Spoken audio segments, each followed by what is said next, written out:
Assembly budget sessions లో తొలి రోజు ఎప్పుడైనా ఫార్మాలిటీస్ తోనే సరిపోతుంది. గవర్నర్ స్పీచ్ తర్వాత సభ వాయిదా పడుతుంది. అసలు పిక్చర్ రెండో రోజు నుంచేగా మొదలయ్యేది. ఒకవేళ వైసీపీ మనసు మార్చుకుని శాసనసభకి అటెండ్ అయినా పార్టీ వాయిస్ వినిపిస్తుంది అన్న ఆశలైతే లేవు. మరి అపోజిషన్ పార్టీకి మిగిలిన ఒకే ఒక్క ఛాన్స్ మండలి. అందుకే అక్కడ దేఖ్లేంగే అంటూ కూటమి సర్కార్కి సైలెంట్ గా సవాల్ విసురుతోంది వైసీపీ. ఇందుకు అవసరమైన స్ట్రాటజీని కూడా రెడీ చేసుకుంటోంది. అసెంబ్లీకి వెళ్లే ముందు ప్లకార్డులతో ర్యాలీ తీసి సభ లోపల నినాదాలతో హోరెత్తించి ప్లకార్డులు చించి పోడియం పైకి విసరబోయి చివరాఖరికి సభ నుంచి వాకౌట్ చేసింది వైసీపీ. అసెంబ్లీకి ఇలా వచ్చి అలా వెళ్లిపోయారంటూ విమర్శల్ని కూడా భరించింది. డే 1 అలా ముగిసింది. మరి డే 2 సంగతి ఏంటి? అసెంబ్లీలో అంతంత మాత్రంగానే బలమన్న వైసీపీ బడ్జెట్ సమావేశాల్లో పార్టీ వాయిస్ ని ఎలా వినిపించబోతుంది? ఈ విషయంలో వైసీపీకి ప్లాన్ బి ఉండనే ఉంది. కాకపోతే కొత్తదేం కాదు, 2 ఏళ్లుగా పాటిస్తూ వస్తున్నదే. అదేంటంటే ఫోకస్ అంతా మండలిపైనే పెట్టడం. Be mine with the Joyalika's Be Mine Heart to Heart Valentine's collection.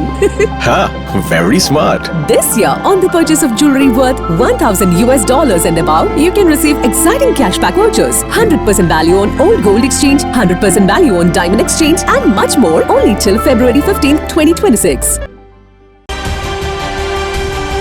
నిన్న సజ్జల రామకృష్ణారెడ్డి అధ్యక్షతన వైసీపీ ఎమ్మెల్సీల సమావేశం జరిగింది. మండలిలో అనుసరించాల్సిన వ్యూహంపై లోతుగా చర్చించారు. పార్టీ ఎమ్మెల్సీలకు స్పష్టమైన దిశానిర్దేశం చేశారు సజ్జల. అధికారిక లెక్కల ప్రకారం ప్రస్తుతం మండలిలో అధికార కూటమి కంటే రెట్టింపు బలం వైసీపీకే ఉంది. ఇటీవలే 6 ఎమ్మెల్సీలు పార్టీ మారి కూటమిలో చేరిన వైసీపీ బలం పటిష్టంగానే ఉంది.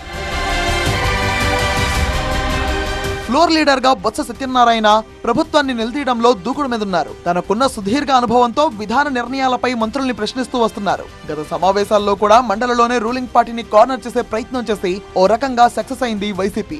బొత్స వరుదు కళ్యాణి స్పీడ్ తో అధికార పార్టీ దూకుడుకు బ్రేకులు పడ్డ మాట అయితే నిజం. ఈసారి కూడా మండలిలోనే ప్రభుత్వాన్ని ఇరకాటంలో పడేయాలి అన్నది వైసీపీ వ్యూహమా? ప్రభుత్వం మారిన ప్రతిసారి ఇంతే.